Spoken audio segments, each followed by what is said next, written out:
साधी भोळी स्वागजीचा भारी बायको पाहिजे नखरेवाली मराठमोळी थोडीशी साधी भोळी स्वागजीचा भारी बायको पाहिजे नखरेवाली।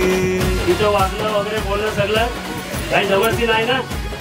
तसं नाही काय, हे जे सर्व जमलेले समाज बांधव याचे साक्षीदार आहेत आणि तुमचा संसार सुखाचा व्हावा यासाठी हे सर्व आशीर्वाद द्यायला आले। काही तुला मुलगा पसंत आहे?